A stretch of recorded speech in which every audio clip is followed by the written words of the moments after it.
enjoy your day and enjoy coffee time with Pastime Comics and Collectibles. All right, and we're back, guys. Hey, we want to welcome Ryan Kincaid here to the show with us tonight. So again, Ryan is here. You're going to see him drawing on a Captain Marvel blank. So how are you doing tonight, Ryan? I'm doing good. How are you? Man, I'm good. I appreciate you coming on with us. We got a lot more people joining right now, so hello to everybody joining out there. Remember, this is a question and answer session as well. We're going to hear a little bit from Ryan, and if you have any questions for him, please just post them, and I will show them to him so that way he can answer. But so Ryan looks like he's doing a Captain Marvel right now. Real quick, Ryan, first thing, tell us a little bit about how you got started in the comic book industry and started drawing comics and drawing covers. Well, I mean, I drew all the time as a kid. I used to get basically dragged to my brother's baseball games, and I would just sit there and draw instead of going playing with some of the other kids for a little while. And then I really got into like Disney animation. I wanted to be an animator growing up. So I was always drawing cartoons, Peter Pan and the Robin Hood, and basically anything I could get my hands on, learning. It wasn't until I went to Long Beach Comic Con one year with my wife. I think it was only like the second con I ever went to just hang out. And she decided me being shy wasn't working anymore. So she shoved my art portfolio into J. Scott Campbell's hands and into Dan Pinocchio's hands. And they were the ones that were like, hey, you're pretty good. Why don't you draw comics? So then I just stopped drawing cartoons and started learning how comics were done. Okay. All right. So I'm just amazed by how fast. I know we've been talking for about 5 minutes before the show, and you hadn't even started on that cover yet. And within 5 minutes, you've come that far on it already. So anyway, again, if you got questions for Mr. Kincaid, please ask. I know we got to meet you for the first time last year at Dallas Fan Expo. That's right. You came over. You were actually looking for blanks when we got to meet you. That's right. And you came over, and we had a White Widow model sitting in our booth that we all started talking about because you were starting to do stuff with White Widow as well and do a couple of covers for them. Yes.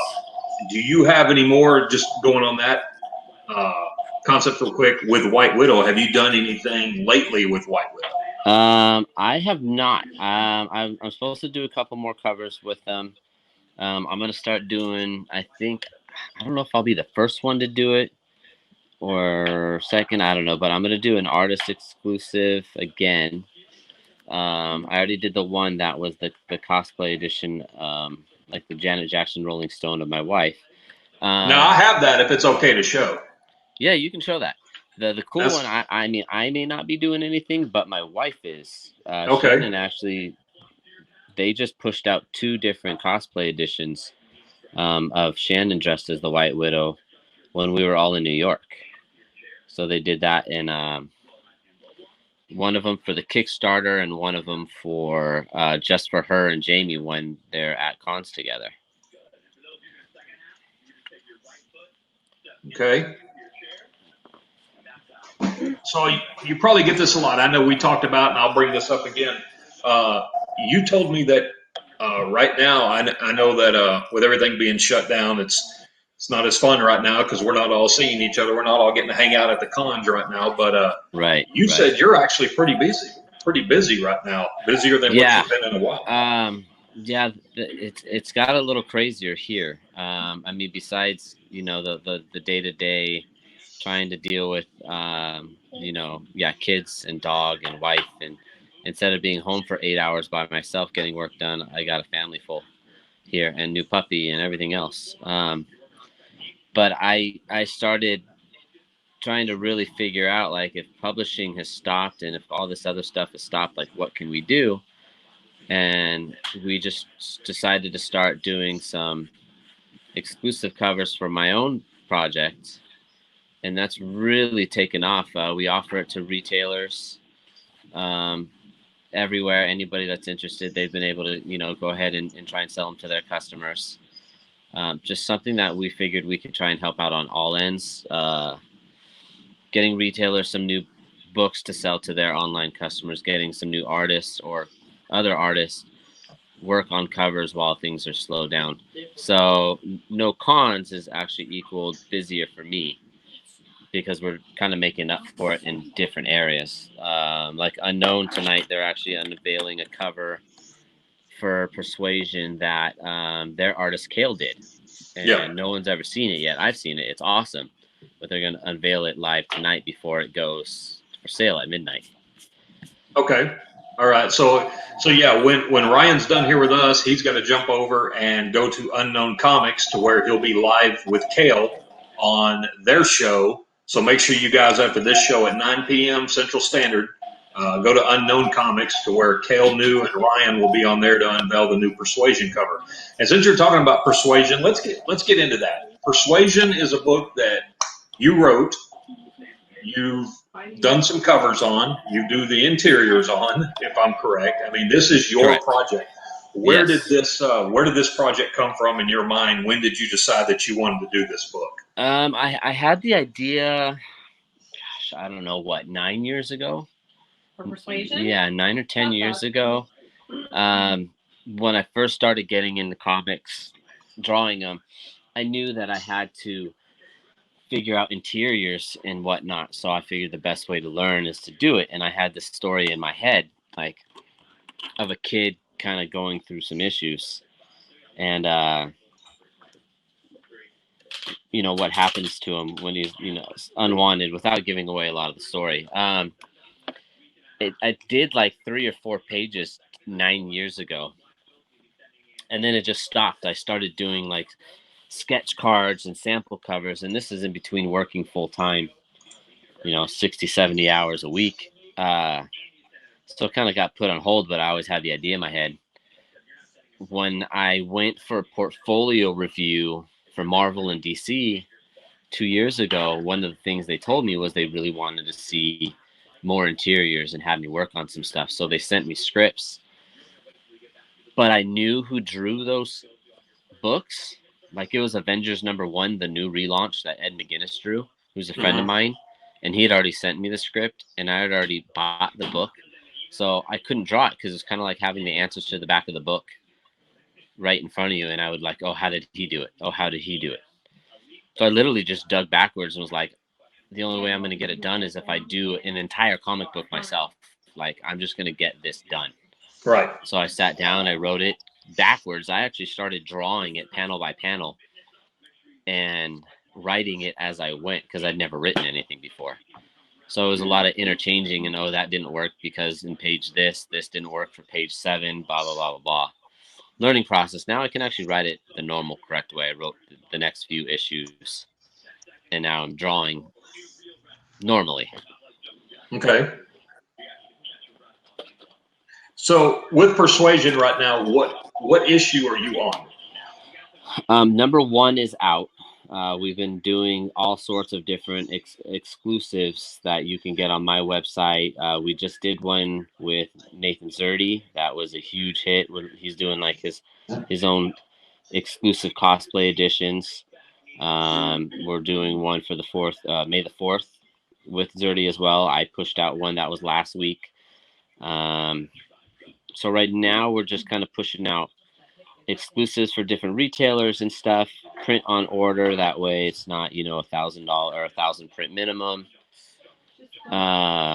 Getting different artists that I can see are out there not working. We're getting a hold of them, either myself or Shannon, and basically, hey, we'll pay you, print us a cover. Right. In the midst of all that has actually let it open for me to finish drawing issue 2, which I'm about halfway done drawing issue 2. The colors for the first 9 pages are done. They're about to go to a letterer. I'm getting layouts done for the rest of the pages to kind of speed up the process. So my goal is by, mid to, I don't know, maybe end of May, beginning of June, have all the pages drawn in into coloring and be out by the summertime. And then start on 3 because I already wrote issue 3 as well. Okay. All right. So try and zoom in a little bit for you. I like that. I don't All know if right, he's in the so chat, but if he's yes, ever Ryan, looking Ryan for a Rumley has letterer, joined us. if he's Yeah, what's ever up, looking Ryan? How for you a doing, man? letterer, you got McLean McGuire, who I know does lettering and He does just prints joined and us. stuff. Oh, did he? Okay, well, just Right. giving a call out to him. McLean, we've talked about that one. Another part of persuasion we're doing because, who knows how long this thing is going to last, and kind of the self-publishing cover game is what's keeping some people afloat, and not to completely saturate Tess and persuasion, because everybody kind of goes for the main character of Tess, or one of the main characters, Tess, to draw. We actually got Shannon. My wife is going to write a side story just for Tess, and we'll Nice. probably launch that right after issue 2. Not to get too far off track, but how did Shannon end up with the tattooed the ink magazine? I think it was. She got pretty far in the contest. When the COVID crisis thing started, we kind of just stopped promoting it. We figured people had more important things to worry about than a daily vote and pay for it, because once it got towards the end, it was more about who had deeper pockets, Right. than a fan following, because almost every other day was, hey, the votes are 2 for 1. For every dollar you spend, you get a vote. So Lord knows how many people put thousands of dollars into that. Gotcha. So back to persuasion real quick. So your Kickstarter, which I know everybody here at our store, all 4 of us that own it, all contributed on the Kickstarter. That took off very fast, because we could go in and see how the Kickstarter's doing. Did that exceed your expectations on how fast that Kickstarter funded and it wound up being? It did. I laugh at everybody else that does the Kickstarters, and I'll tell you why. Because 90% of the Kickstarters I've seen from all of us fund. Murat Michael still has a hard time. He will sweat bullets when he does a new Kickstarter, and it's funded within hours. Sora Sung sweated bullets for days until the Kickstarter went, and it funded within hours. And I laugh at them all. And when I go to my own Kickstarter and it started, me and my wife were both sweating bullets. And it funded quickly. It's that fear of like, what if this is the one that nobody likes? What if this is the one that does not fund? And that's kind of what it was, because I mean, independent projects are not the big draw, or they weren't for the longest time. People want to put their money in where they know the investment is, and I know it's an investment game, but I think guys like Polito and Dan Mendoza and stuff kind of broke that mold of putting out quality products that these guys now back, and it's like a religious following. And really all you need is one good Kickstarter, and people just back it like anything you push out there.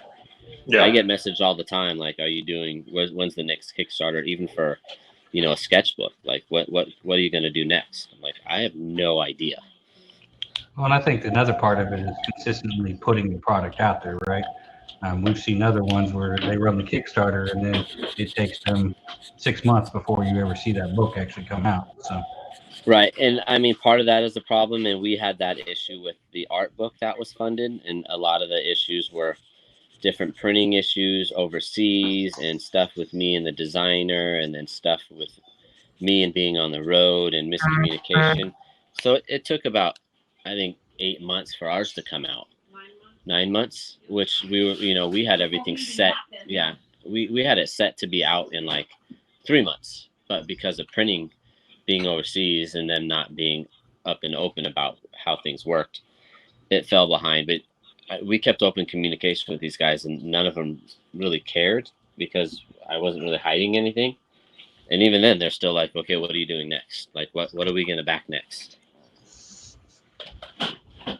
Well, McLean McGuire's on here. He's saying hello. What's up, McLean? Oh, I can see him now. That's how it's popping up. Okay. Yeah. And then Mark Bryson said he loves your artwork. Amazing watching them come together. It's way better than Bob Ross. I don't know, man. I'm getting the fro that goes with Bob Ross. Are you? Mine's not really curved. It's curled. How's the beard coming along? Is it down to the chest yet? I trimmed a majority of the beard because it was just getting a little out of hand. But the hair is an interesting thing to see how far it can go. The hair is out of hand. The hair's out of hand. It's if I put a hat on it, it gets completely curled up into the bills and stuff. I mean, you can just match It's Chris funny. and my look and just go bald there, right? Just have Shannon shave it. That's all you got to do. Yeah, No. we don't shave my head. It doesn't work out very well for anyone. No. Shannon's like, no. I'd like to keep my marriage. I understand.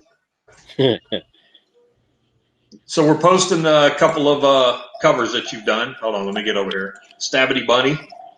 Stabbity Ever After. Stabbity Ever After, yes. Stabbity After. You did this. Trade dress on this one. And then little virgin variant on this one. Virgin. That's funny that Mark that came on, actually, he bought into the mystery boxes we just did for the live sale. And he won a 3/4 body commission. So he's a very happy man this weekend. He got a golden ticket. Have you picked that commission yet? Yeah. All right. And then what else we got here? Ryan, do you have control of the Of course. Oh, well then I'll let you take over on the button clicking. Go ahead. Oh, I was like, I don't have control of nothing. Not That's that right. way. Rumbly. So Brian has joined us too. One of the owners of the stores with us, and he's the one that won your. You did your mystery box Yes. on your Kickstarter of one. And remember, He Brian, won you mine, came in our right? store and set up and signed, and Brian actually got your mystery pack out of all the Yeah, artists, right. and he opened it in front of you. So he was pretty excited about that. So he's I'm glad he was not disappointed that he got mine instead of Art Germs, because most people were going after the Art Germ. I'm glad Brian liked the fact that he got mine. Yeah, he's making fun of me and Rumley right now because he's calling us homely looking on here. You know what, Brian? We're all quarantined, so. Well, there's a reason why I turned the camera around so people can't see me, because you guys would make me look even worse than I do now. Oh my God. I'm just saying, Brian has the opportunity to be on here and chooses not to, so that should tell you enough about that. He must be going through withdrawals, man. He can't go to any cons and get sketches or anything. I think the last one he went to was the Arkansas, Fayetteville, Arkansas. Oh, okay. The Fayetteville, and then we were all scheduled because we were scheduled to go to Oklahoma City and set up, and I think Julian and Brian were coming up to Kansas City. Weren't you going to be at the Kansas City one? I was, yeah. Yeah, they were coming up there for the store. They were going to come up and see you, see Art Germ, and hang out up there for the weekend, but everything got canceled, which is sad. So hopefully it'll all get back to going. What is your thoughts moving forward if you think that you think there'll be any more cons this year? I don't really see cons happening until maybe September, October, if they do. Okay. Honestly, I don't see any cons happening until 2021, just because I don't think the economy or people will be ready for it, and that's a hard thing to push people to go to, especially after everything we're going through right now. Mm-hmm. I hope for the best. I hope, sometime in summer everything's clear and people can get back to their normal routines and lives, and it's going to be a slow process for cons to pick back up, though, regardless of when, unless it's sometime next year. Well, you don't want to be the convention that makes that decision and then end up with people getting it, and then no one wants to be the con that gets everybody sick, and no one wants to be the con that opens up too early and their attendance is just shot. It's any of this is going to be a crapshoot. But I mean, we all want cons to come back because a lot of us are bored out of our minds. For me, I'm doing fine. Like I said, I'm busier than most are nowadays. But I have the social interaction that I get at cons. Like right now, it's me, the wife, 2 kids, and 2 dogs. I don't have crazy people coming up to my booth. I'm sorry. People coming up and asking for remarks on the set. Yeah, the pastime guys seem to annoy you a little bit. Are they? They like to come up and chat with you a lot at the cons. So Now we're good. There's a we're, nice we're spot good at with Glen. chatting. There's a good spot at Gwen. That's I the remember that remark. because there was the remark and the remark. Yeah, the remark on the remark. Yeah, I that was was so afraid I offended you. MegaCon, right? Was it MegaCon or was it Fan Expo Dallas? It was Fan Expo. Was it Fan Expo? Well, Fan MegaCon Expo was last Fan year. Expo. Yeah. I just remember you guys having me do that, and I just laughed. I was so afraid I offended you when I asked you. I thought you were mad at me. It takes a lot to offend me. That's definitely not going to be one of them. So again, everybody, Ryan Kincaid live. If you have a question for him, please make sure and ask, and we'll post the comment up. Brian, we won't be posting any of yours up because they're not appropriate. Those are the fun ones. Yeah. Brian likes to have fun a little bit, and so he figures he's behind camera so he can do what he wants right now. But hey, so out of all you're working on Captain Marvel, is this a commission for somebody or is this? Yeah, this is a commission for somebody. I haven't done commissions in a little while, and for the live sale that Shannon and I put on, we did commissions for. I don't know. We tried to hold it off at about 30, and it just kept running until I ran out of paper to write names down on. Mm-hmm. So I actually have. I can weasel a little bit over here. It's right there. So like that's stacks of remarks and commissions and stuff that we're getting done for some of these people. Nice. Yeah, for those that don't know, that piece he just showed on Persuasion, the girl on the right was the actual print, the left was the blank that he drew. All right, we're gonna see if I can put this back together without it falling. There you go. I'm not technology inclined. Yeah, so I'm doing some of the commissions. I kind of do some of these at night and work on some of the other projects during the day. I'm working on a couple projects I can't talk about with Zerdy himself. When things get back to normal and those get announced, it'll be really cool. Couple major books on that one. But other than that, this is what we do every day. So I guess it's safe to say at this point right now, commission list is full then? Yes. Yeah, the commission list on these is full. But what we do when I get caught up is basically every, what was it, Monday, Wednesday, Friday? Yeah. Monday night, Wednesday night, Friday night, about same time, about 7:30 or so. My wife and I get on live and I draw and I auction certain things off. I have a unique system in play on what gets drawn live, and it's basically a big list of names that people have given me on a 11x17 board that is in a comic top loader, and my kids shoot it with Nerf darts, which you could probably just hear behind me. I was going to say that was perfect timing there. Yeah. And it's my understanding that Shannon is a pretty good shot. Shannon is a pretty good shot. Yeah, Shannon has been shooting the top picked characters that want to get auctioned off. And it's a good way for us to hang out and then be able to kind of let people bid on it for what they want, because I know times are different and difficult and people still want art. So instead of charging an arm and a leg, I just kind of let it go for whatever people need it for. Out of all the years you're drawing characters, what's your favorite character to draw and what's most challenging? You know what? The Hulk is always my most challenging person to draw. What? McLean the Hulk. Because he's anatomically incorrect. His proportions are so off to me when I do stuff like this. That's like the symmetry and everything is smooth and clean, and you have to make it look like a female. And then you have the Hulk, and it's like muscles that don't exist, and the size of his head is 10 times smaller than what it should be. It drives me nuts. Yes, Cletus, there is. Because if not, he'll send you some.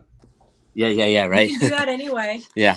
Yeah, he'll send you some. I and Mike here, Cletus, again, That is his cat. We mess with him. I think he's talked to you before about a cover for a book that he's working on.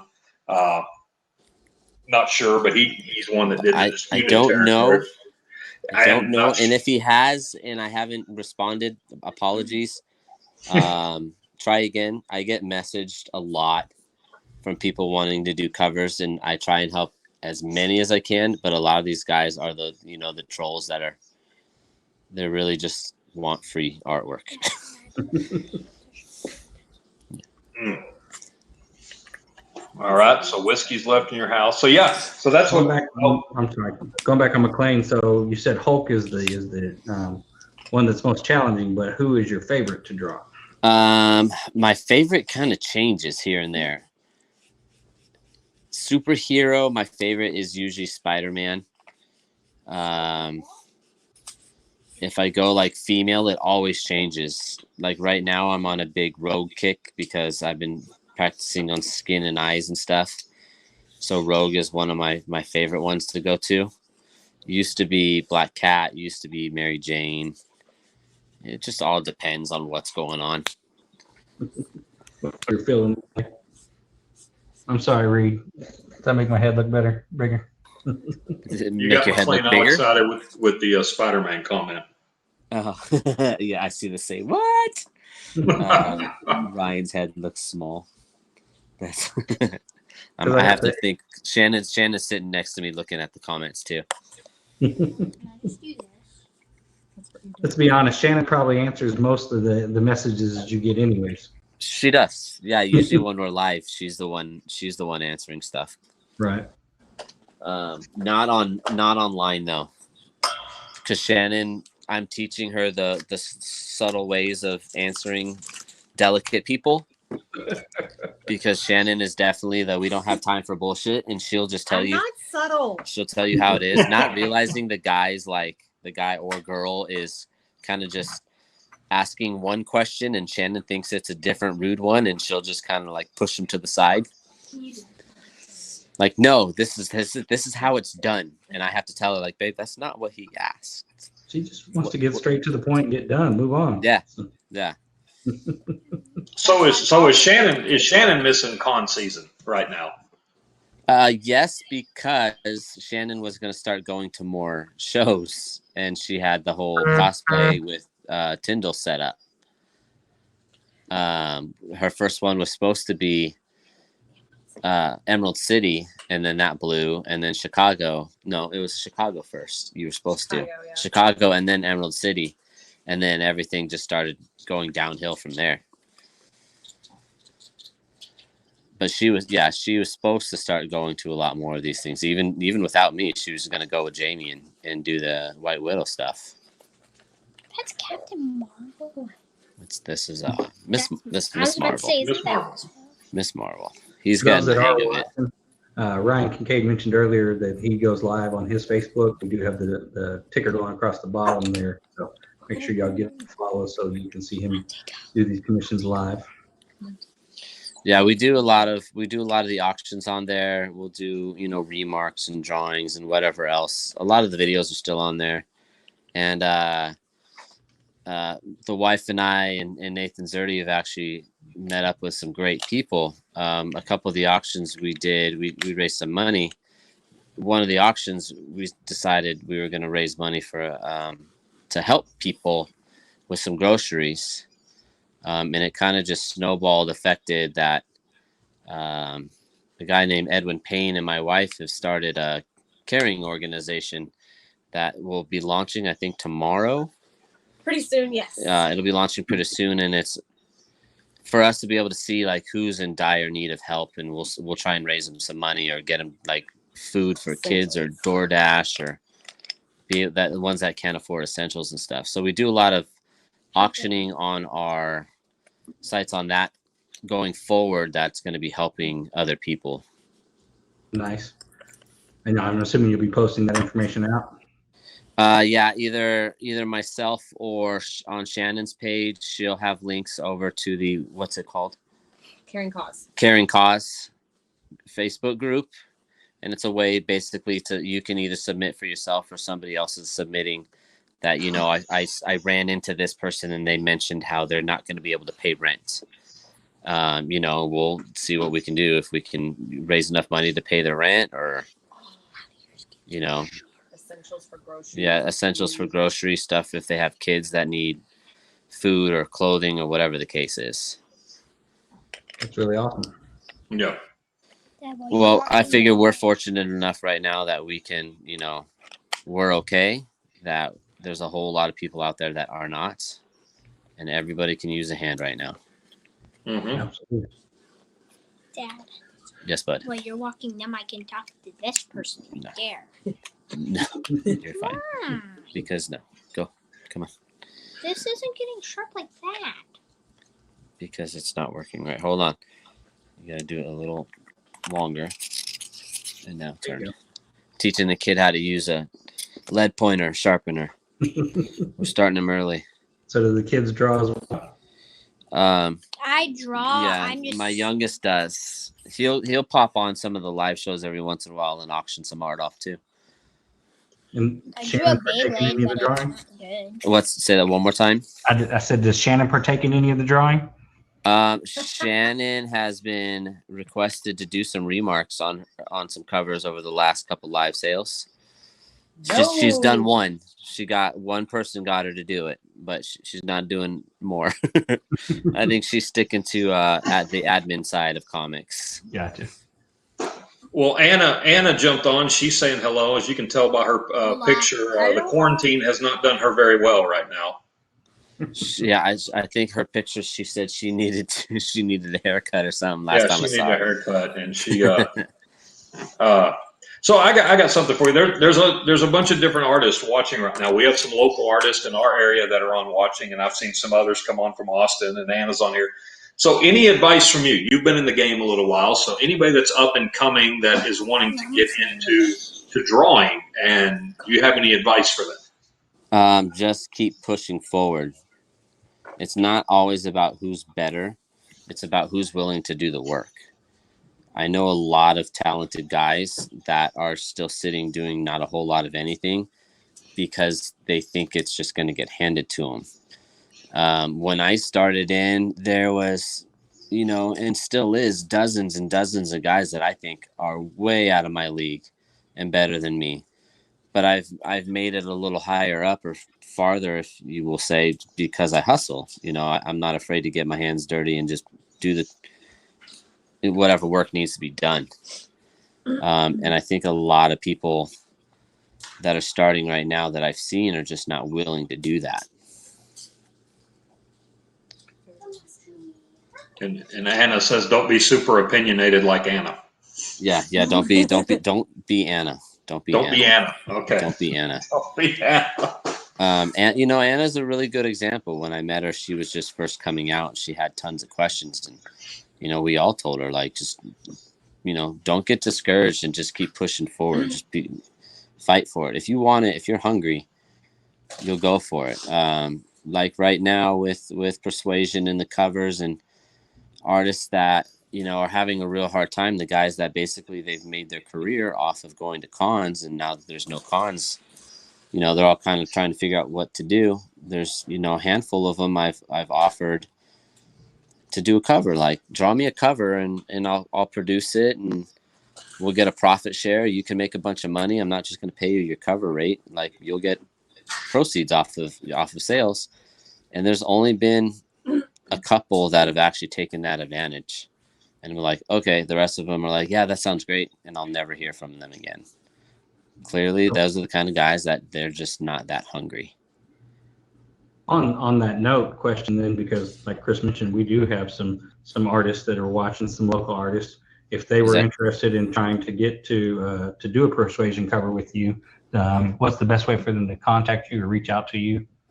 Reach out to me via my Facebook, or you can get a hold of Shannon on her Facebook Messenger. I'm always willing to work with people. I'm working with shops that want to put covers together. We're not charging an arm and a leg. We're doing what we can to help. We are extremely picky on the art that goes on the cover. So even if I tell you can't do a cover, I'll work with you to get one. Like we'll figure out a way to get it to that level. I've seen a lot of people that will just let people burn their money on something that shouldn't be. I don't want to be that guy either. Anna wants to let you know that she's working on the cover. Yes, Anna's one of those people that, you know, she wanted to try it.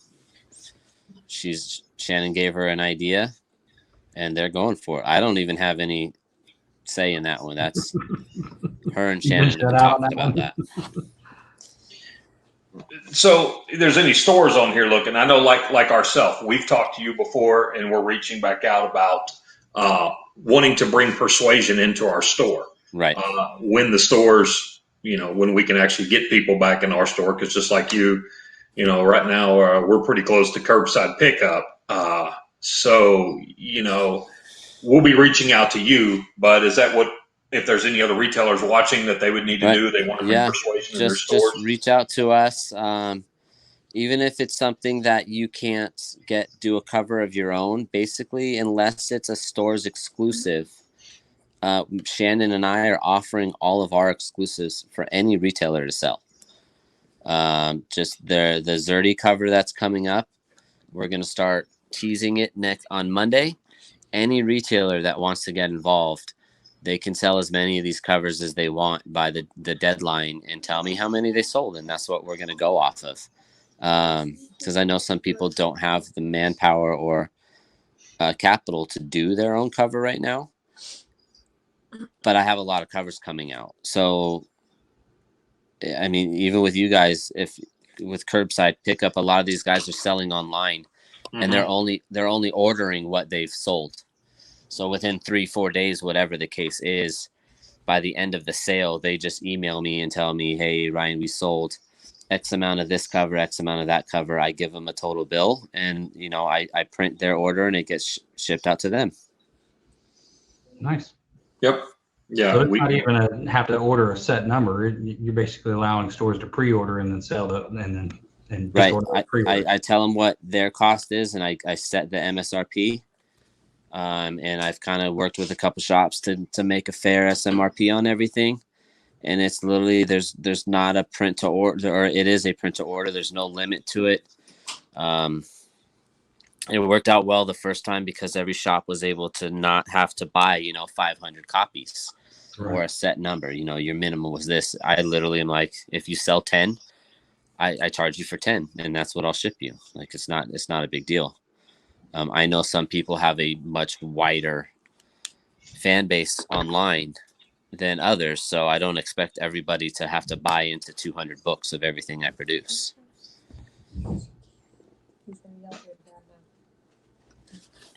Yeah, and that's something we're going to get with Ryan. Is like we said, one on this Kickstarter is bringing persuasion in our store. That way we can get everything up and running when everything gets back up and running again, and having his own section in there. So again, remember, we've got a Ryan Kincaid live. People that are joining us, you can't see him. He is working on a commission right now. But if you have a question for him, please ask. We're on with him for about another 5 or 6 minutes, and he's got a couple other things he has to get done before he goes live on another show after ours. So if you have a question, reach out real quick. And that way we can get it asked. But you can see in the last 40 minutes, this was a blank cover that he has turned in. He's working on Miss Marvel right now, turning this to a gorgeous commission. It's funny, people always ask like why I go backwards, because I'll draw it out and then go to go straight to markers and then ink and go. And I can never really give them an answer except for the fact that I learned it works better for me. I guess that's ultimately what it is, right? Whatever works for you, just keep doing it. Yeah, there's no real correct way of doing any of this stuff. It's just, as long as you know the basic principles, you go with what works. I don't know if you can hear the growling. That sounds like my stomach. That's my dog telling me it's time to go. It's time to go outside. He doesn't. Yeah, he tells us, yeah, time to go outside. He growls. It's like it sounds like your stomach when you're hungry, but it's him. Somebody, how do we know those are Ryan Kincaid's hands? Who's that, Ryan? That's Ryan Palmer. If anybody else has these hands, I'd be really upset. yeah, they might have to fight the wife at that point. That's like, hang on, I'm gonna have to show it. How do we know those are really Ryan Kincaid's hands? Yeah, exactly. The funny part is how many people were messaging me that somebody had their hands on my wife like that. Well, if I remember correctly, didn't you have a bunch of people get upset about that cover? Because, like, I think on White Widow 1, there was like a zombie version of it or something. Some shop did an exclusive of that for themselves. Right. And the guy was like, I own the original. And I said, well, congratulations that you own the Rolling Stone. And he said, no, I own the original that was based off of. And I said, well, the original was based off of Janet Jackson's Rolling Stone. So you own an homage, which this is exactly what the same thing is. And I don't think he really quite understood what that meant. But yeah, he had a little snarky attitude about it. And I just kind of laughed because... Oh, yeah, he was messaging me about it. Yeah, he messaged Shannon about it, and he messaged Jamie about it and why he would let that cover produce, and he owned it and whatnot. And we're like, you really don't know what you got yourself into. Yeah, considering your friendship with Jamie, probably not a good idea for him to get involved. Not even that. I mean, like, clearly you didn't understand that the artist took the idea from, one of Rolling Stone's most Covenant covers. Yeah, Covenant covers of Janet Jackson. Like, how many times has that thing been reproduced? Not enough that guy's seen it, apparently. Apparently not. He thought it was original. Yeah. He thought his artist came up with something really slick. So Eric Davis says hello. What's up, Eric? Eric's a good guy. He comes and hangs out on the chats. Hi, Eric. I've been waiting for McLean to ask, and I'll probably word it incorrectly, but he's been asking on each one of these, what's the one tool that you still have that you can't get rid of, or something to that effect? What's the one tool I have that I can't get rid of? Mm-hmm. What is it? What is the one, your oldest marker pen that you've used in years past? That's like your favorite that you cannot get rid of that you still have. I think it's hidden right now. I'll find it. Hold on. I've probably had this one for a few years now. I found these Sumo Grip pencils. It used to be all clear. Now it's yellow from as long as I've used it.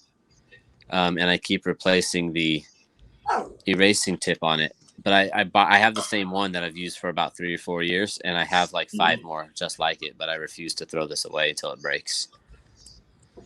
There it is. And he just answered. There's McLean. Yeah.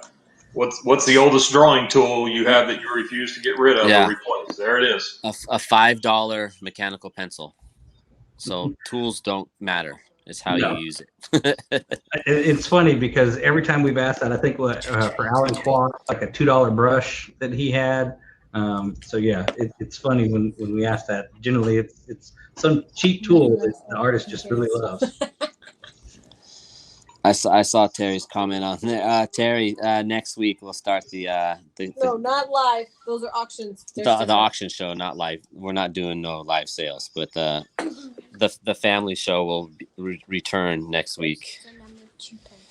And Ryan's not done tonight. For those of you guys watching that are just joining us, at 9:00, Ryan is going live on the Unknown Comics Facebook page with Kel New and the folks at Unknown Comics, and they are going to unveil the Kel New cover of Persuasion. Is that number 2? Persuasion number 2? No, that's going to be another one for number 1. Number 1, okay. While we wait for issue 2.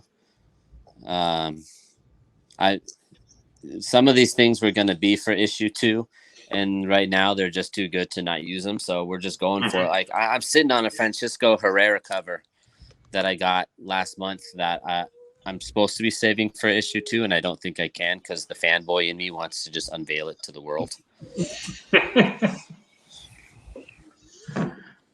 You can go ahead and do it here on the show.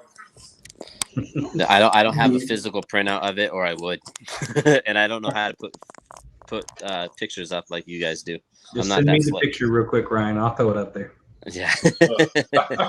Last time I was doing anything live and I switched over to a different app, I just completely lost the feed. I'll message Shannon real quick. Hang on. But there's that. You can get a. the fun with the meat. Give us a second. We will. There we go. There it is. That's a pretty Miss Marvel. It is. You can hear me? They can hear you. Yes, we can hear you.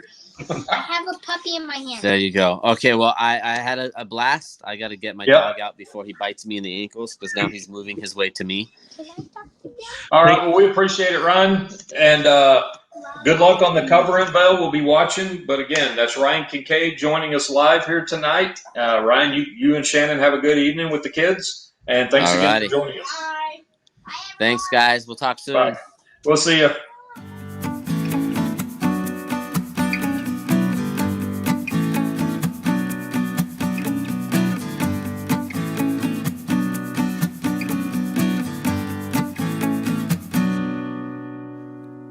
Enjoy your day and enjoy coffee time with Pastime Comics and Collectibles.